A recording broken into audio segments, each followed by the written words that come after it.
Tuhan Allah Bapa, inilah setiap kami di hadapan Tuhan. Setiap kami yang sudah menerima akan kasih kebaikan Tuhan, anugerah Tuhan di dalam kehidupan kami. Dan saat inilah ketika kami datang di hadapan Tuhan, inilah wujud ucapan syukur kami karena kebaikan Tuhan itu di dalam kehidupan kami. Dan saat ini Tuhan, kami juga sungguh bersyukur kalau kami masih diberikan kesempatan untuk kami juga bisa menikmati akan kebenaran firman Tuhan yang sebentar lagi akan diberitakan. Biarlah kuasa Roh Kudus Tuhan yang menolong setiap kami untuk selama beberapa waktu ke depan kami bisa duduk diam, kami bisa menikmati akan firman Tuhan itu, dan kami boleh semakin terus dikuatkan, diteguhkan oleh kebenaran firman Tuhan itu, sehingga ketika kami nanti keluar dari tempat ini, kami semua mengalami sebuah perubahan di dalam kehidupan kami. Kami serahkan sekali lagi waktu kami sepenuhnya ke dalam tangan Tuhan. Tuhan hadir dan Tuhan berbicara kepada setiap kami. Di dalam nama Tuhan Yesus Kristus kami sudah berdoa dan mengucap syukur. Amin. Teman-teman dipersilakan duduk kembali. Teman-teman, kita akan membuka satu bagian firman Tuhan dari 2 Timotius pasal yang ketiga. Tema kita adalah tentang sola scriptura, gitu ya, karena kita ada di dalam bulan reformasi. Bulan Oktober adalah bulan reformasi gereja, gitu ya. Kita akan membuka dari 2 Timotius pasal yang ketiga, ayat yang ke-10 sampai dengan ayat yang ke-17. 2 Timotius. Tadi saya sebutnya Korintus ya. 2 Timotius ya benar. Maklum ngantuk nih. Yang khotbah yang ngantuk, wah. Enggak bercanda. Oke, 2 Timotius 3 ayat 10 sampai dengan ayat yang ke-17. Oke, kalau sudah saya akan membacakan untuk setiap kita. Saya akan membacakan di dalam TB2. Mungkin teman-teman bisa tetap mengikuti di dalam TB1. Gitu ya, atau yang mempunyai TB2 juga boleh ikut baca di dalam TB2 ini. Oke, saya akan membacakan bagian firman Tuhan ini untuk kita semua, 2 Timotius pasal 3 ayat yang ke-10 sampai dengan ke-17, dan demikianlah bunyi firman Tuhan. Engkau telah mengikuti ajaranku, cara hidupku, tujuanku, imanku, kesabaranku, kasihku, dan ketekunanku. Engkau telah ikut menderita penganiayaan dan sengsara seperti yang telah kuderita di Antiokhia, di Ikonium, dan di Listra. Semua penganiayaan itu kuderita dan Tuhan telah melepaskan aku dari semuanya itu. Memang setiap orang yang mau hidup beribadah di dalam Kristus Yesus akan menderita aniaya. Sedangkan orang jahat dan penipu akan bertambah jahat. Mereka menyesatkan dan disesatkan. Namun hendaklah engkau tetap berpegang pada kebenaran yang telah engkau terima dan yakini, dengan selalu mengingat orang yang telah mengajarkannya kepadamu. Ingatlah juga bahwa sejak kecil engkau sudah mengenal kitab suci yang dapat memberi hikmat kepadamu dan menuntun engkau kepada keselamatan melalui iman kepada Kristus Yesus. Seluruh kitab suci diilhamkan Allah dan bermanfaat untuk mengajar, untuk menyatakan kesalahan, untuk memperbaiki kelakuan, dan untuk mendidik orang dalam kebenaran. Dengan demikian, tiap-tiap manusia kepunyaan Allah diperlengkapi untuk setiap perbuatan baik. Teman-teman yang terkasih di dalam Tuhan, sola scriptura, gitu ya. Mungkin satu kalimat, satu frasa yang seringkali kita sudah dengar sola scriptura ini. Tetapi mungkin ada dari beberapa kita yang mungkin salah memaknai atau memahami akan sola scriptura ini, gitu ya. Karena seringkali ada orang yang mengatakan di dalam ketika memahami sola scriptura ini, gitu ya, mereka berpikir apakah benar, begitu ya. Karena seringkali kesalahan pemahamannya adalah apakah benar, begitu ya, bahwa keselamatan itu, gitu ya, atau berbicara tentang keselamatan itu benar-benar keselamatan itu hanya ada di dalam Alkitab, gitu ya. Maksudnya apakah keselamatan itu benar-benar yang hanya Alkitab itu saja yang bisa memberikan keselamatan, gitu ya. Tentu saja tidak jawabannya. Karena bukan hanya sola scriptura, tetapi ada 4 sola yang lain yang sebetulnya itu mendatangkan keselamatan buat setiap orang percaya, gitu. Nah, tetapi teman-teman yang terkasih di dalam Tuhan, ketika kita berbicara sola scriptura ini, ketika kita kembali kepada konteks zaman ketika reformasi itu terjadi. Kenapa para reformator ini memilih untuk menetapkan ini adalah salah satu slogan dari 5 slogan yang ada di dalam gerakan reformasi mereka, yaitu sola scriptura ini. Jadi sebetulnya apa sih maksud dari slogan sola scriptura ini di dalam konteksnya pada saat itu? Pada zaman reformasi itu. Kenapa para reformator ini mengatakan bahwa Alkitab itu hanya satu-satunya Alkitab. Satu-satunya apa? Satu-satunya yang menjadi sumber kebenaran. Sumber kebenaran yang bisa menuntun kepada keselamatan. Kenapa teman-teman? Karena kalau kita melihat, saya mau mengupas sebentar tentang latar belakang tentang reformasi ini teman-teman. Jadi reformasi ini adalah kenapa ada reformasi ini terjadi, begitu? Kenapa muncul sola scriptura ini? Karena pada zaman itu gereja yang ada, bukannya mereka mengesampingkan Alkitab, tidak. Bukannya mereka meniadakan Alkitab, tidak. Bagi mereka pada saat itu gereja Roma Katolik, mereka juga masih memakai Alkitab. Mereka juga masih meyakini Alkitab itu sebagai firman Tuhan di dalam kehidupan mereka. Tetapi yang jadi masalah adalah ketika firman Tuhan itu jadi yang ke nomor kesekian yang berotoritas di dalam gereja. Karena bukan hanya satu-satunya menjadi otoritas kebenaran pada saat itu di dalam tubuh gereja Roma Katolik, yang menjadi kebenaran, yang menjadi acuan. Ketika orang berpikir, apakah ini boleh, apakah itu tidak boleh, gitu ya. Penentuannya bukan hanya kepada firman Tuhan yang ada. Tetapi juga dia didasarkan kepada keputusan dari para pemimpin gereja, terutama paus pada saat itu. Jadi keputusannya ditentukan oleh paus. Jadi perkataan paus itu lebih benar daripada apa yang dikatakan oleh Alkitab. Perkataan paus itu lebih diterima daripada apa yang dikatakan oleh Alkitab. Tradisi juga menjadi nomor kesekian yang menjadi lebih prioritas dibandingkan Alkitab sebagai sumber kebenaran. Alkitab bukan lagi menjadi satu-satunya sumber kebenaran, tetapi justru menjadi nomor yang kesekian di dalam tradisi gereja Roma Katolik pada saat itu. Sehingga inilah yang membuat Martin Luther dan para reformator yang ada mengadakan satu gerakan, yaitu ayo kembali kepada menjadikan Alkitab itu sebagai satu-satunya sumber kebenaran. Sehingga setiap kali ketika ada sesuatu yang terjadi di dalam tubuh gereja, seharusnya bertanya kepada apa yang dikatakan oleh Alkitab. Atau ketika di dalam kehidupan kita banyak pertimbangan kesulitan di dalam kehidupan kita bertanya apa yang dikatakan Alkitab. Dan bukan apa yang dikatakan oleh paus. Baru-baru ini teman-teman, kita dihebohkan dengan satu pernyataan dari paus, gitu ya. Ini saya bukan mau mendiskreditkan satu agama tertentu, bukan, begitu ya. Tetapi kita baru mendengar beberapa waktu lalu bahwa paus yang sekarang, saya lupa pausnya namanya siapa, gitu ya. Dia mengeluarkan pernyataan bahwa ya pernikahan sesama jenis itu it's okay. Gitu. Jadi teman-teman, ini pernyataan paus ini harus diterima, gitu ya, diterima oleh semua gereja Roma Katolik yang ada. Jadi ya memang belum sampai begini, perdebatannya memang apa yang dinyatakan oleh paus ini bukan sebuah statement, sebuah pernyataan hukum yang harus dilakukan oleh semua gereja. Tetapi paus pada saat ini yang mengatakan sampai detik ini mengatakan menerima itu, begitu ya, menerima kondisi itu. Tetapi belum mengharuskan setiap gereja gereja Roma Katolik itu untuk boleh memberkati pernikahan sesama jenis itu. Gitu. Tapi teman-teman kita bisa melihat bahwa apa yang terjadi begitu ketika manusia mengandalkan logika mereka, cara berpikir mereka, filsafat mereka. Yang terjadi adalah mereka bukan menyatakan kebenaran, tapi justru semakin memendamakan kebenaran itu. Nah, teman-teman berikutnya sekarang ketika kita sudah tahu tentang masalah sola scriptura ini. Bahwa para reformator ini ingin menjadikan Alkitab itu sebagai satu-satunya sumber kebenaran. Hanya Alkitab yang menjadi sumber kebenaran yang harus kita pegang sebagai orang percaya. Tetapi sekarang pertanyaannya bagi kita adalah, apakah di zaman kita saat ini, sola scriptura itu bisa kita aplikasikan di dalam kehidupan kita? Bagaimana dengan zaman kita? Bagaimana kita mengaplikasikan klaim bahwa hanya Alkitab sebagai sumber kebenaran di dalam kehidupan kita? Teman-teman yang terkasih di dalam Tuhan, saat ini yang menjadi masalah, kita mungkin tidak lagi akan mengulangi zaman ketika gereja Roma Katolik itu bermasalah dengan otoritas mereka. Bahwa Alkitab tidak lagi dijadikan otoritas satu-satunya di dalam gereja. Tetapi permasalahan sekarang adalah bahwa kita sebagai orang percaya, pastilah kita tidak meragukan Alkitab itu sebagai kebenaran.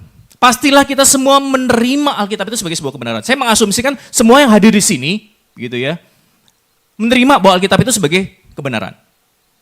Walaupun saya yakin begitu ya, masih ada yang mempertanyakan tentang kebenaran dari Alkitab ini. Apakah seluruh bagian Alkitab boleh saya percayai, boleh saya pegang sebagai kebenaran firman Tuhan gitu ya. Tapi saya mau mengasumsikan dulu bahwa setiap kita begitu ya sebagai orang percaya pastilah tidak lagi meragukan bahwa Alkitab ini yang kita pakai sebagai landasan di dalam kehidupan kita sebagai orang percaya. Ya, tentu saja di sini nggak ada ya yang baca kitab Tripitaka begitu ya atau kitab Weda begitu ya untuk kita baca begitu. Kita pasti baca Alkitab begitu kan. Tapi pertanyaannya adalah sekarang teman-teman yang terkasih di dalam Tuhan, permasalahannya kita tidak lagi meragukan Alkitab sebagai kebenaran, gitu ya. Tetapi justru saat ini yang jadi masalah adalah buat kita, Alkitab itu sudah kita lihat sebagai sesuatu yang kurang relevan atau tidak relevan di dalam kehidupan kita. Karena apa? Karena Alkitab itu tidak bisa menjawab masalah praktis kehidupan. Kita mungkin membaca kisah di dalam Alkitab tentang orang-orang Ibrani keluar dari perbudakan selama berabad-abad di Mesir. Lalu kita bisa mengamini semua penyertaan Tuhan, pimpinan Tuhan ketika mereka keluar dari tanah Mesir lalu membawa mereka menyeberangi laut gitu ya, menyeberangi Laut Merah yang Laut Merah itu terbuka seluruhnya begitu ya. Kita mungkin membaca itu tanpa kita mempertanyakan atau kita mungkin tanpa bertanya-tanya dan kita yakin oh betul kuasa Tuhan luar biasa di dalam pembebasan bangsa Israel ini. Tetapi pertanyaan kita selalu begini, relevansinya buat saya sekarang apa? Kisah pembebasan bangsa Israel itu. Apa hubungannya dengan dunia saya yang saat ini dunia saya itu mau menyeberangi lautan udah ada kapal gitu ya. Bahkan kita bukan cuma menyeberangi lautan, bahkan mau muter-muter di lautan pakai cruise gitu ya. Sebegitu nyamannya. Kita nggak perlu lagi adanya Tuhan yang membukakan Laut Merah itu untuk kita bisa berjalan menyeberangi laut itu. Relevansinya apa buat kita saat ini? Atau beberapa waktu lalu ketika kita di dalam bulan yang lalu kalau nggak salah begitu ya, kita bicara tentang kitab Yunus begitu. Permasalahan tentang seekor ikan besar yang menelan seorang nabi yang tidak taat yang bernama Yunus. Atau tentang masalah tentang seorang nabi yang bernama Daniel yang ada di dalam sarang singa, di kandang singa itu. Kita mungkin tidak mempertanyakan tentang bagaimana Tuhan bisa membebaskan Daniel dari gua singa itu. Ataupun kita tidak mempertanyakan bagaimana Yunus bisa hidup selama di perut ikan itu. Kita menerima itu. Gitu. Tetapi kembali kepada pertanyaan relevansinya buat saya apa? Buat saya justru sekarang yang lebih bermasalah dalam hidup saya bukan saya ada di tengah-tengah kandang singa. Tapi ketika wifi di sekitar saya mati, itu lebih bermasalah buat saya. Atau masalah ketika ada nabi yang ada di dalam perut ikan, kita nggak mungkin toh kita berpikir, kita nggak mungkin kan jadi kita jatuh ke laut, jatuh ke air, terus kita ditelan ikan gitu ya, terus kita bisa hidup di situ gitu. Kita mungkin sudah tidak memikirkan itu. Buat kita masalahnya adalah sekarang kita menemui masalah adalah hard drive kita rusak. Semua data kita yang kerjaan di situ tuh semua hancur, hilang, kita nggak bisa selamatin. Gimana caranya biar hard drive itu bisa diselamatin? Waktu kita dapat masalah itu semua, atau ketika kita terlilit hutang, terlilit keuangan di dalam kehidupan kita nggak akan mikirin cari di dalam Alkitab kita cari, ada nggak ya tokoh Alkitab yang kesulitan keuangan? Dan puji Tuhannya di Alkitab nggak ada tokoh yang kesulitan keuangan. Jadi kita nggak bisa cari caranya gimana bisa keluar dari itu semua. Jadi teman-teman yang terkasih dalam Tuhan, itu yang seringkali menjadi permasalahan ketika kita sebagai orang percaya. Betul, kita percaya Alkitab itu sebagai firman Tuhan. Kita tidak lagi mempertanyakan kebenaran Alkitab itu. Tetapi hanya sampai sebatas bahwa Alkitab itu oke, kita terima sebagai sebuah kitab suci orang percaya, orang Kristen. Tetapi apakah pernah kita berpikir bahwa benar-benar bahwa di dalam Alkitab kita ini bisa menjadi satu-satunya ketika kita berinteraksi di dalam kehidupan kita?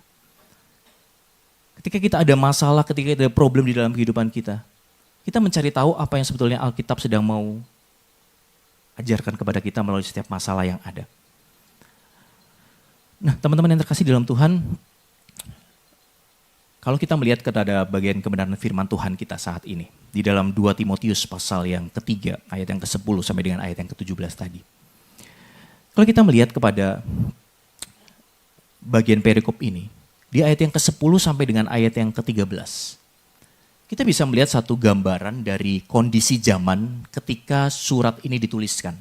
ketika Paulus menuliskan surat kepada Timotius pada saat itu.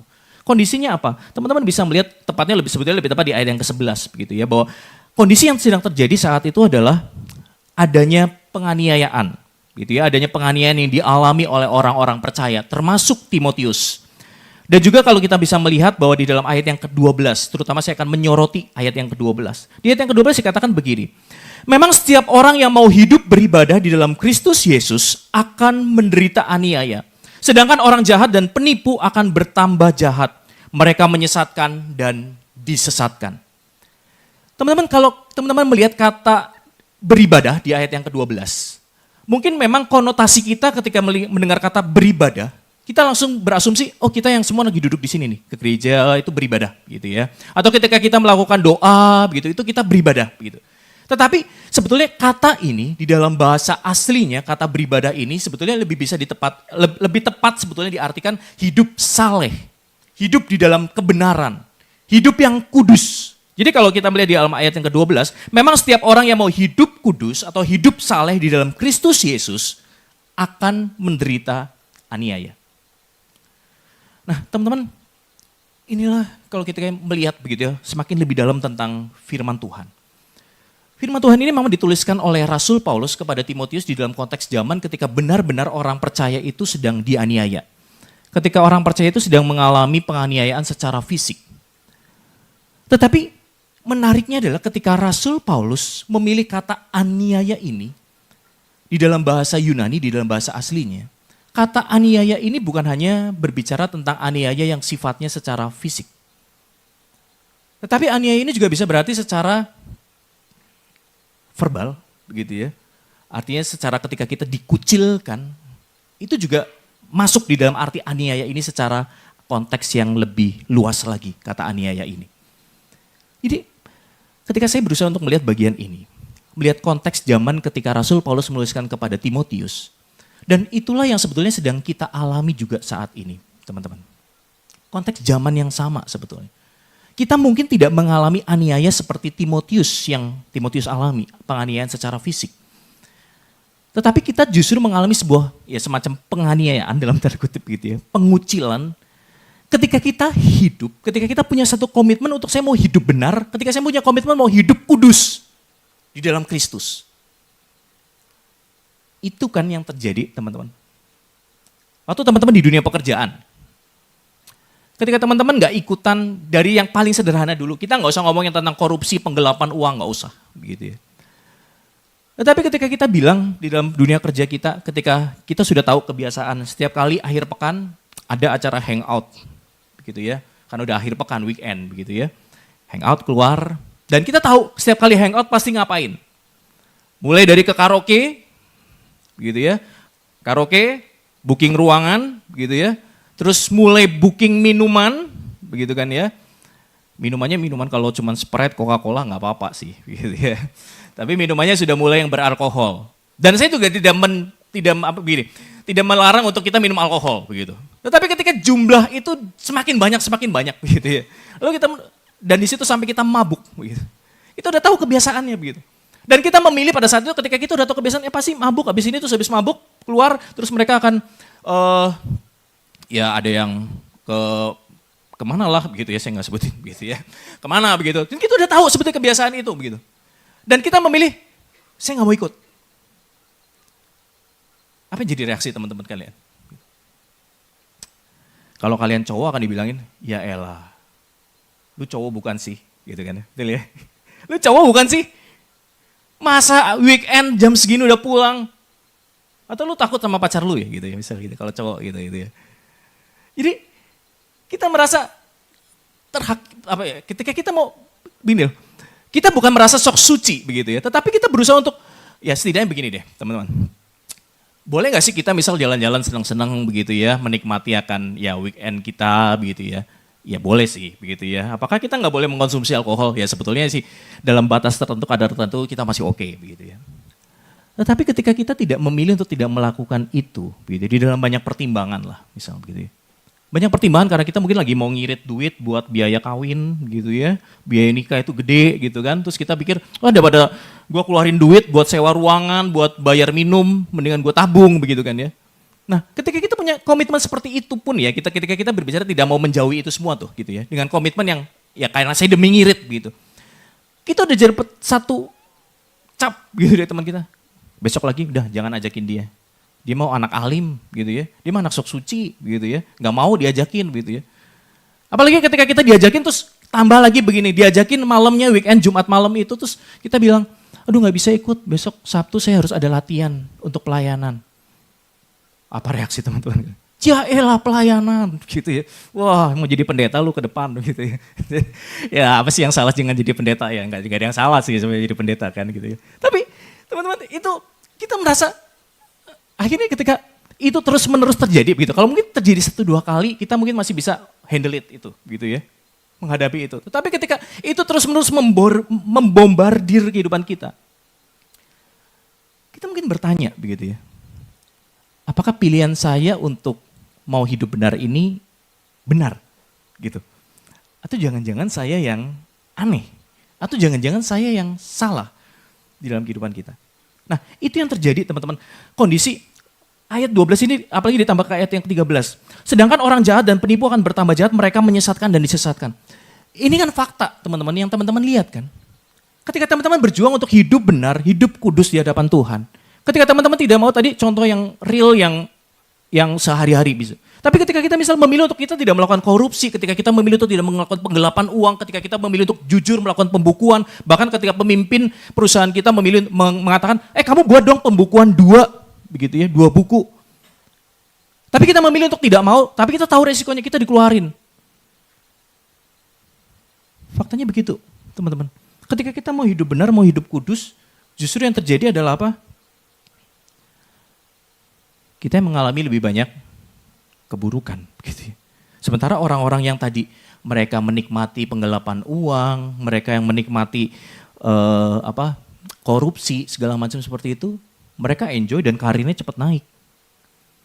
Nah teman-teman yang terkasih di dalam Tuhan, inilah kondisi yang terjadi di dalam kehidupan kita. Nah tetapi teman-teman, ada satu analogi yang saya selalu sampaikan ketika saya menyampaikan berbicara tentang dosa di dalam kehidupan dunia ini. Analogi blueprint. Mungkin saya pernah sampaikan di sini juga begitu ya. Blueprint ya teman-teman tahu ya blueprint. Jadi mungkin kalau teman-teman yang di konstruksi kontraktor. Jadi saya di sini. Orang yang teman-teman yang bekerja di kontraktor atau yang desain interior begitu ya atau arsitek gitu ya, teman tahu tentang istilah blueprint ini. Jadi setiap kali kita mau membangun sebuah bangunan pasti kita perlu blueprint ya, betul ya. Karena blueprint ini yang memberikan gambaran tentang bangunan itu akan jadi seperti apa. Dan pembangun bangunan itu harus mengikuti blueprint yang ada supaya ya tadi bukan cuman pas begitu ya, tetapi ya itu adalah kebenaran yang umum begitu ya. Jadi orang yang membangun itu pekerja itu harus ngikutin blueprint gitu ya. Nah, tapi misal begini. Dari blueprint itu ada yang salah. Ketika blueprint itu misal dibuat 3 lantai begitu ya. Lalu dari 3 lantai itu pintunya di lantai 1. Tapi karena si kontraktor ini lagi bacanya sambil ngantuk, lihat blueprintnya salah gitu ya. Pintunya dia buat di lantai 2 gitu kan ya. Udah deh bangunan jadi begitu kan ya. Lalu si pemimpin perusahaan dilihat, lah kok pintunya di lantai 2 begitu ya. Ini gue gimana masuk dari lantai 1 terbang gitu kan ya. Oke coba yang ditanya apa? Lihat blueprint kan? Oke kita lihat blueprintnya siapa yang salah. Nah ketika ketahuan tuh kan di blueprint pintunya di lantai 1. Kenapa ini pintunya di lantai 2? Nah kalau sudah gitu teman-teman. Gue mau tanya nih gitu ya. Kalau yang benar kalau udah ketemu gitu ada perbedaan antara blueprint dengan bangunan asli. Yang mesti dirubah apanya? Bangunannya atau blueprintnya? Apa? Bangunannya, gitu ya. Yang harus dipindahin pintu dari lantai 2 itu dipindahin ke lantai 1 kan, sesuai dengan blueprint. Gitu ya teman-teman ya. Jadi jangan kita rubah blueprintnya supaya blueprintnya aja dirubah, pintunya dipindahin ke lantai 2 biar cocok sama bangunan. Kan gak gitu. Nah jadi teman-teman yang terkasih, inilah dunia begitu. Inilah dunia di mana kita hidup. Kehidupan kita sudah tidak lagi sesuai dengan blueprint yang Allah desain. Bahkan ketika kehidupan ini sudah nyata-nyata salah, tidak sesuai dengan desain Allah. kita sebagai orang berdosa masih bisa menyalahkan salah blueprintnya. Salah yang ngedesain blueprintnya. Betul? Itu yang terjadi di dalam pandangan tentang berbicara tentang LGBT. Gue gak mau lagi debatin tentang apakah gue yang mendukung LGBT atau tidak mendukung LGBT. Tetapi arah dari LGBT itu, pengikut dari LGBT itu saat ini gerakannya sedang masif adalah tadi. Sedang mau merubah bahwa, yuk ini fakta yang terjadi. Bahwa ada orang-orang yang dilahirkan laki-laki tapi punya perasaan, punya cara berpikirnya wanita. Begitu kan ya. Jadi gue bebas dong untuk menentukan jadi wanita. Karena ini bukan salah saya, salah desainnya. Dari lahir saya begini.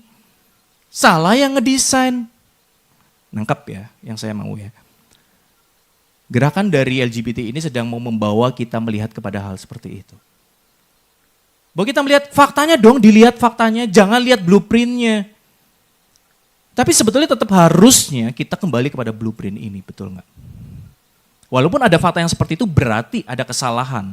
Yang harus diperbaiki mana? Kesalahan ini. Bukan blueprintnya.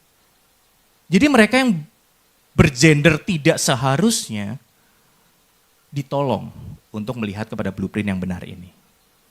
Jadi teman-teman yang terkasih di dalam Tuhan, ini yang terjadi di dalam kehidupan kita. Dan di tengah-tengah dunia yang semakin sekarang kita tidak lagi bisa melihat mana yang benar, mana yang salah. Bahkan kita berpikir kita yang benar bisa kelihatan salah, yang salah kelihatan benar. Dan bahkan kita jadi ragu, gue tuh bener gak ya? Kok gue jadi salah sendiri? Ibarat kata kalau kita lagi itu ya, jalan naik motor tuh gitu loh. Di jalan satu arah. Di jalan satu arah kita udah bener, tau-tau ada yang lawan dari sana. Saking banyaknya yang lawan arah, gak maksud gini, kita tahu tuh jalan satu arah gitu loh ya. Kita tahu jalan itu satu arah, saya pernah ngalamin soalnya. Gue tahu itu jalan satu arah gitu loh.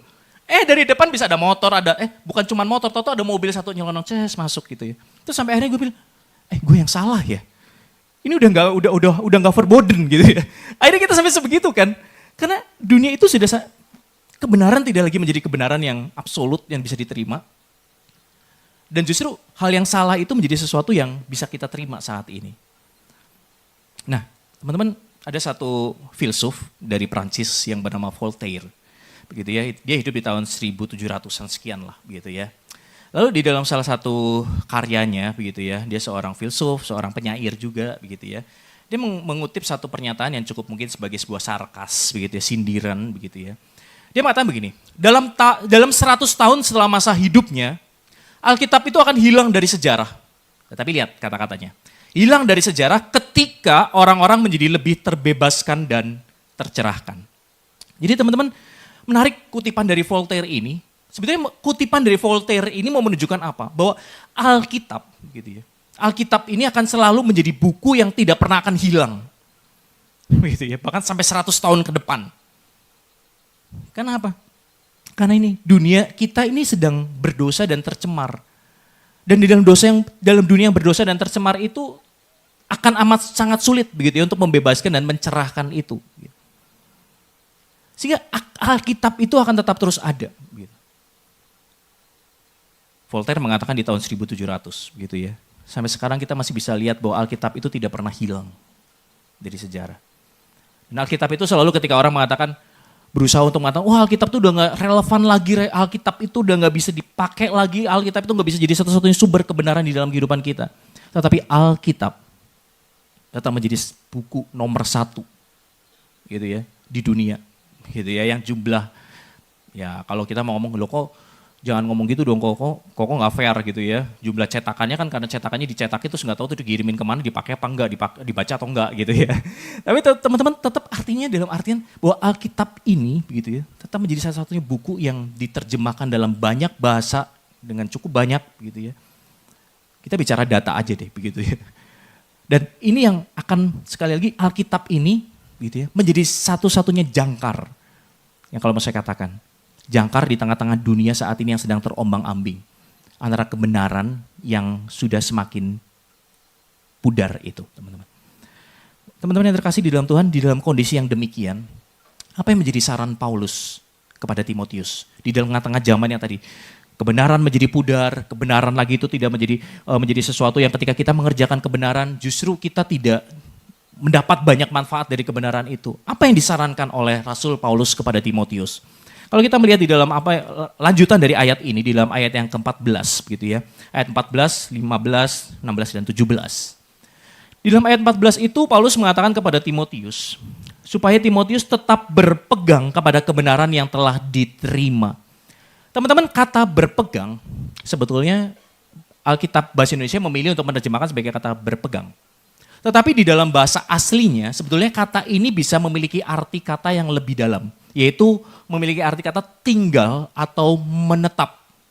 Jadi kalau kita bilang pegang gitu ya, pegang kan gini, kita pegang begitu ya. Terus suatu saat kita bisa jatuh kan gitu ya. Maksudnya ketika kita mungkin pegang terus kesemutan, terus kita akhirnya lepasin jatuh begitu ya. Jatuh sebentar nanti saya pegang lagi begitu. Tetapi kata ini bisa memiliki arti menetap atau tinggal. Sehingga kata ini menjadi kata yang lebih dalam sebetulnya. Rasul Paulus seolah-olah mau mengingatkan kepada Timotius begini, kamu bukan cuma pegang tuh kebenaran. Karena kalau kamu pegang kebenaran tadi, di dalam zaman yang sedang kebenaran itu menjadi pudar, kamu bisa goyah, kamu bisa lepasin kebenaran itu. Tetapi pilihan kamu adalah kamu tinggal menetap di dalam kebenaran itu.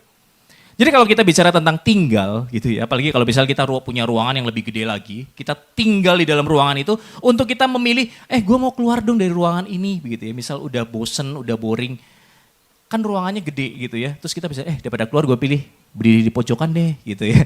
Jadi pilihan untuk kita bisa keluar atau melepaskan kebenaran itu menjadi lebih jauh. Menarik teman-teman waktu saya melihat kata ini, kenapa Paulus memakai kata kita menetap di dalam kebenaran itu. Kita tinggal diam di dalam kebenaran itu. Karena ketika kita tinggal diam di dalam kebenaran itu, tadi chance kita begitu ya, kemungkinan kita untuk kita lepasin tuh kebenaran lebih kecil. Gitu ya, nangkep ya logika berpikir dari Rasul Paulus ini. Karena kita tinggal di dalamnya itu loh. Untuk kita bisa keluar dari kebenaran itu kan repot tuh gitu ya. Mesti keluar dulu jalan, terus harus buka pintunya susah, dipakein gembok lagi, dipakein nomor kode lagi gitu ya. Enggak lah. Tapi kita lebih sulit untuk bisa keluar dari kebenaran itu daripada kita hanya memegang kebenaran itu teman-teman. Nah, apa yang harus dilakukan untuk kita bisa tetap terus berpegang kepada kebenaran yang telah kita terima, yang Rasul Paulus katakan kepada Timotius, yang sudah engkau terima kebenaran itu dan kau yakini. Bagaimana tetap kita bisa memilih untuk tinggal diam, menetap di dalam zaman yang seperti itu. Zaman yang gak gampang, zaman yang gak mudah yang seperti tadi dikatakan di ayat 10 sampai dengan ayat yang ke-13 itu tadi. Rasul Paulus melanjutkan begitu ya sarannya, yaitu dia menunjukkan bagaimana seharusnya begitu ya Timotius untuk tetap tinggal diam di dalam kebenaran itu dengan cara bagaimana? Dengan cara tetap terus membaca kitab suci. Kalau teman-teman baca ayat yang 15, ingatlah juga bahwa sejak kecil engkau sudah mengenal kitab suci yang dapat memberi hikmat kepadamu dan menuntun engkau kepada keselamatan melalui iman kepada Kristus Yesus. Seluruh kitab suci diilhamkan Allah dan bermanfaat untuk mengajar, untuk menyatakan kesalahan dan untuk memperbaiki kelakuan dan untuk mendidik orang dalam kebenaran. Jadi dari bagian ini Rasul Paulus mengingatkan bahwa supaya kita bisa tinggal diam, menetap di dalam kebenaran itu, apa yang harus kita lakukan? Tadi, hidup di dalam kebenaran firman Tuhan itu. Membaca terus firman Tuhan itu. Karena apa? Kenapa Rasul Paulus mendorong Timotius tetap membaca firman Tuhan? Karena kita ditunjukkan kepada dua hal di ayat yang 16-17, dua alasan. Yang pertama adalah karena secara natur dari Alkitab itu kalau teman-teman baca di ayat 16a gitu ya. Ketika dikatakan di situ seluruh kitab suci diilhamkan Allah. Itu adalah berbicara tentang natur dari Alkitab itu.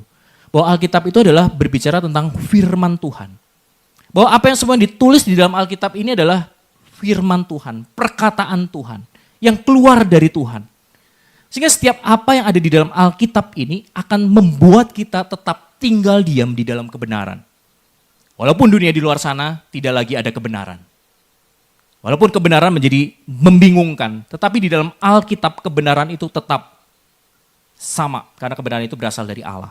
Itu menjadi diingatkan kepada Timotius oleh Rasul Paulus. Bahwa firman Tuhan, bahwa Alkitab itu adalah firman Tuhan, berasal dari Tuhan. Sehingga setiap kebenaran itu adalah kebenaran yang berasal dari Tuhan. Bukan kebenaran dari dunia sosial, bukan dari budaya, bukan dari apapun, tetapi berbicara tentang kebenaran dari Allah. Lalu yang kedua adalah bicara tentang bagaimana Alkitab itu akan menolong setiap orang percaya untuk bisa tetap tinggal diam di dalam kebenaran itu. Teman-teman yang terkasih di dalam Tuhan, kalau teman-teman membaca ada 3, seolah-olah ada kata untuknya itu ada 3. Gitu. Kalau kamu baca Alkitab, maka Alkitab itu akan bermanfaat untuk mengajar, untuk menyatakan kesalahan, untuk memperbaiki kelakuan, dan untuk mendidik orang dalam kebenaran. Tetapi sebetulnya keempat hal ini yang disebutkan untuk sampai 4 kali oleh Rasul Paulus itu, sebetulnya mempunyai satu tujuan yang sama, yaitu untuk apa? Sebetulnya mendidik orang di dalam kebenaran. Dan untuk bisa mendidik orang di dalam kebenaran, hasil akhirnya adalah ini teman-teman.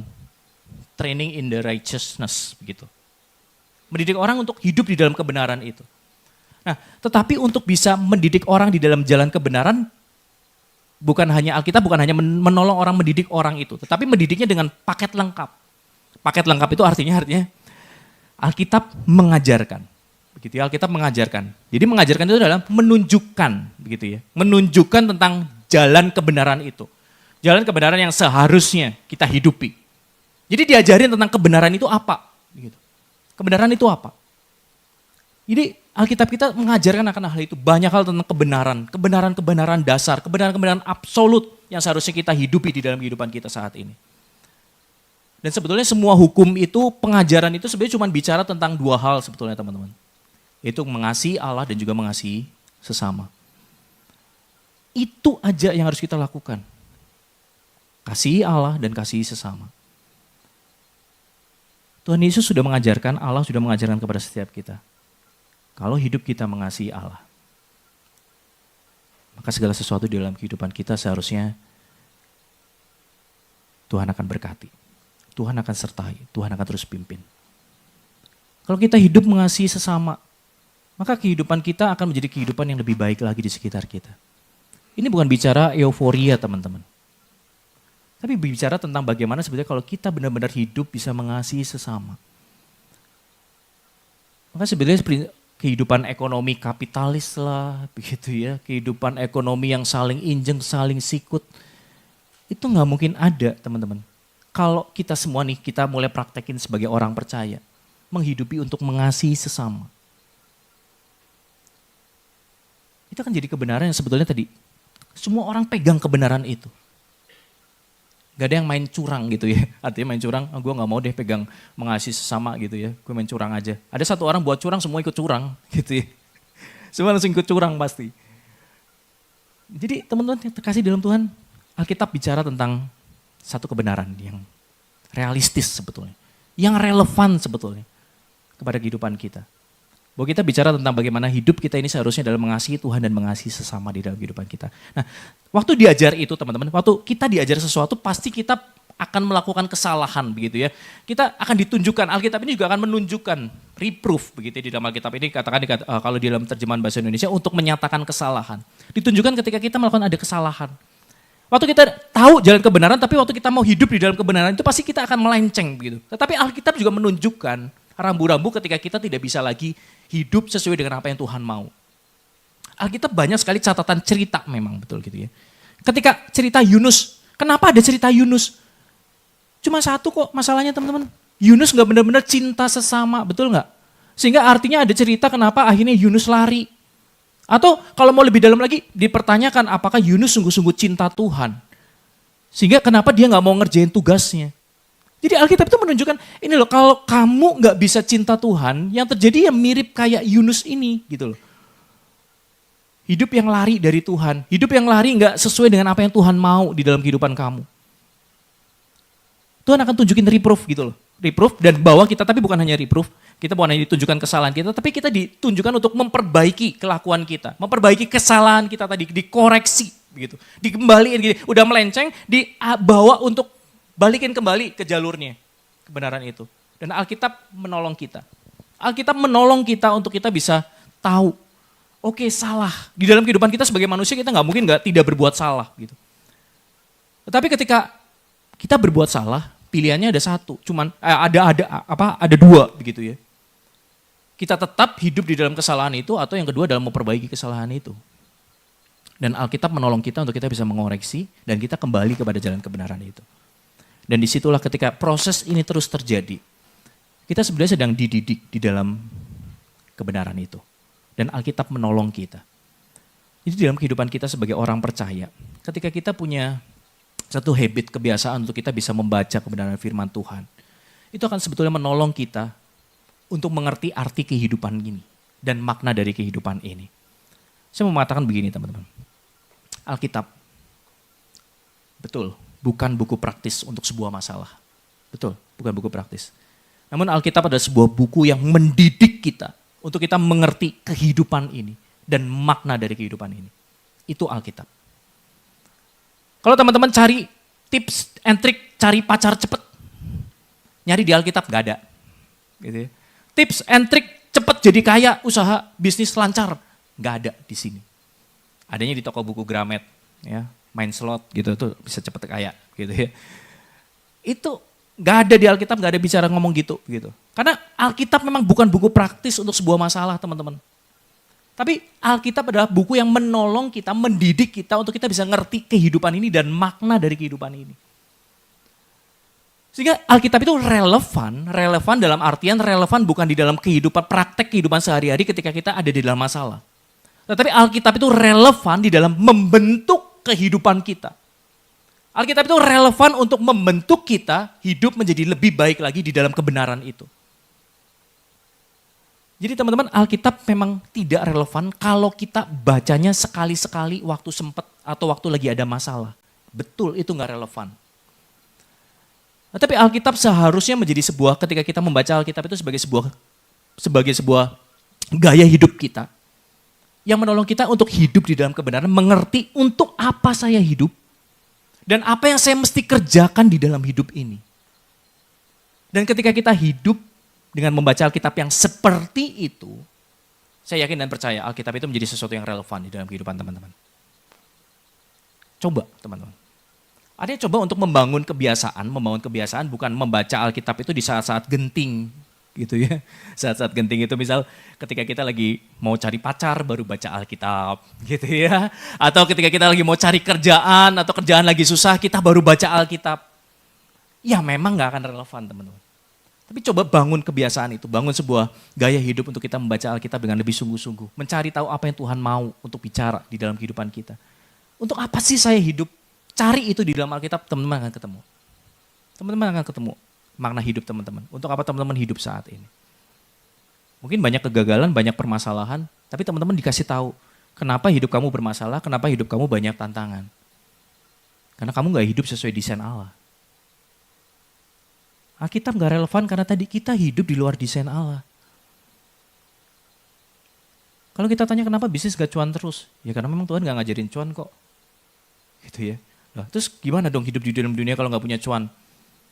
Ya belajar mengasihi sesama. Teman-teman semua berpikir, ya elah kok mengasihi sesama zaman sekarang gitu ya. Gue nolong orang, orangnya bisa nginjek gue gitu ya. Sekali lagi bicara itu gak relevan karena apa? Karena dunia sudah berdosa. Tapi apakah prinsip mengasihi sesama itu tidak bisa bekerja di dunia yang seperti itu? Saya yakin dan percaya itu masih bisa bekerja teman-teman. Itu masih bisa bekerja di dalam kehidupan kita. Bagian kita adalah untuk kita persisten. Untuk kita hidup di dalam kebenaran itu. Dan kita dididik di dalam kebenaran itu, teman. Sebagai penutup, ada sebuah film gitu ya, waktu saya masih cukup ya, sampai jam berapa di sini. Ada film tahun 2010, film yang cukup lama teman-teman, The Book of Eli. Mungkin harusnya saya benar ya nyebutnya gitu ya, The Book of Eli. Jadi pemainnya adalah Denzel Washington. Ya, film di tahun 2010, cukup lama filmnya. Di dalam film ini ceritakan tentang seorang tokoh yang bernama Eli ini, dan dia punya sebuah keyakinan begitu ya, bahwa dia sedang membawa sebuah buku. Ya, di dalam imannya dia melakukan perjalanan seperti waktu saya bayangin cerita ini kayak Biksu Tong. Dia sedang melakukan perjalanan, dia membawa sebuah buku gitu ya, sebuah buku yang dia klaim itu buku itu bisa menyelamatkan dunia. Ya, buku yang bisa menyelamatkan dunia dan dia mau bawa ke sebuah tempat. Jadi setting film ini adalah pasca apokalips. Jadi dunianya itu kayak udah hancur gitu ya, nggak tahu karena apa gitu ya. Tetapi dunia semua sudah hancur gitu. Jadi si Ella ini jalan sendirian bahwa itu dunia sekelilingnya udah rusak. Jadi dia harus jalan ke satu tempat. Yang ke satu tempat yang katanya di sana satu tempat itu adalah sumber dari semua kebenaran gitu ya. Jadi sumber dari semua harta karun di dunia ini, dari seluruh dunia yang udah hampir musnah itu ada di situ tuh tempatnya, di benteng itu. Dan benteng itu ternyata tempatnya begitu sampai itu ternyata itu adalah sebuah perpustakaan. Jadi perpustakaan yang masih bertahan saat itu nggak kena kehancuran begitu. Jadi masih bertahan. Jadi buku-buku karya Shakespeare segala macam tuh buku itu ada di situ semua. Jadi benar-benar itu harta. Jadi saat itu di post apokalips ini ceritanya hartanya itu adalah pengetahuan begitu ya, budaya yang luar biasa. Nah, termasuk salah satu buku yang dibawa oleh Eli ini itu adalah buku yang katanya berharga sekali, yang bisa menyelamatkan dunia. Waktu saya menonton film ini bisa kayak saya lagi membayangkan sebagai sebuah proyeksi kisah tentang Luther di masa depan, gitu ya.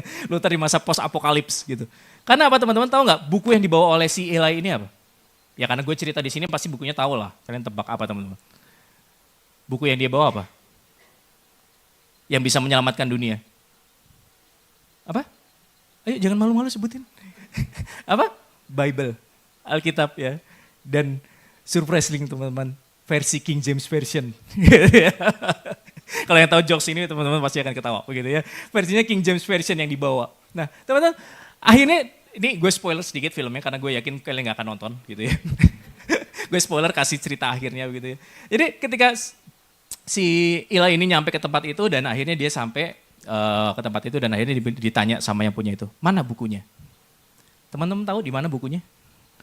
Ternyata dia nggak bawa selama ini di dalam tas ranselnya dia.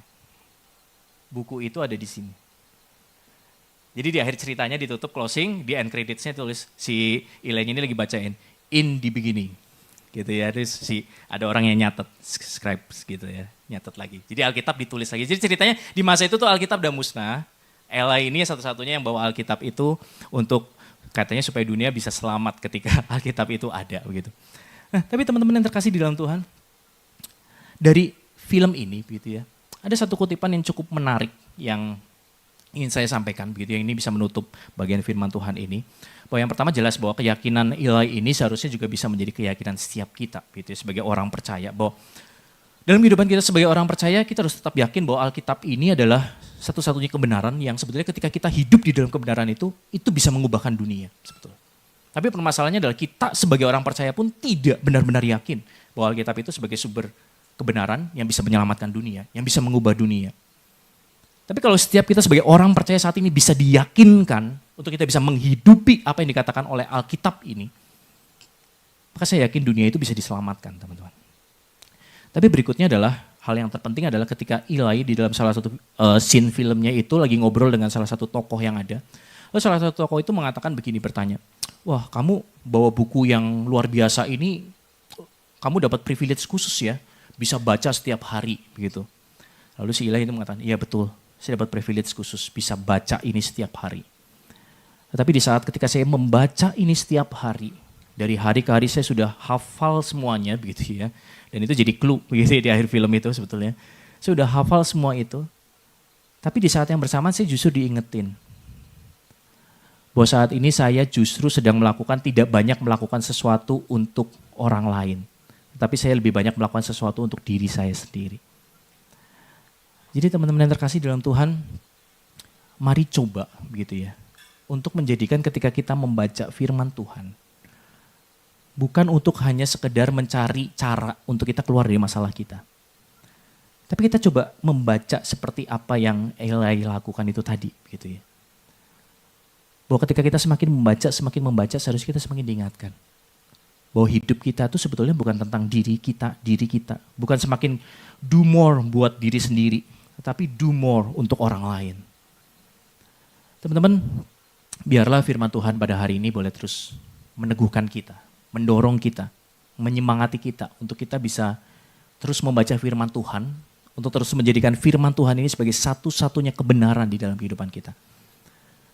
Mungkin kita belum sampai di titik seperti Eli itu. Tapi yuk kita coba untuk kita membangun sebuah budaya, sebuah kebiasaan, kita baca firman. Sehingga dari baca firman itu akan menolong kita. Kita tahu untuk apa kita hidup. Yaitu untuk menjadi berkat bagi sesama kita. Untuk menjadi berkat bagi orang-orang di sekitar kita. Bukan tentang diri kita sendiri. Amin. Mari kita tundukkan kepala, kita berdoa. Tuhan Allah Bapa, kami sungguh bersyukur untuk firman Tuhan yang boleh terus mengingatkan setiap kami. Firman Tuhan yang boleh terus menolong setiap kami. Untuk kami bisa melihat akan kehidupan kami. Untuk kami bisa bercermin akan kehidupan kami ini.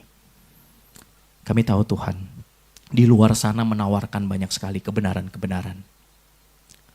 Di luar sana menawarkan banyak sekali klaim kebenaran-kebenaran yang ada.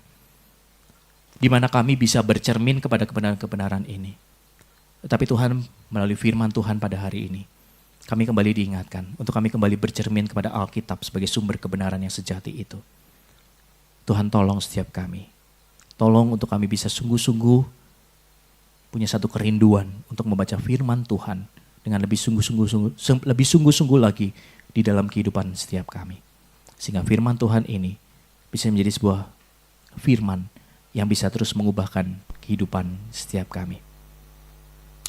Ini setiap kami Tuhan, di dalam segala kelemahan kami, keberdosaan kami, tapi kami tetap terus mau bersandar kepada kasih karunia Tuhan. Biarlah kasih karunia Tuhan itu yang terus menolong kami, menopang kami, untuk kami bisa hidup benar di tengah-tengah dunia yang sudah tidak benar ini.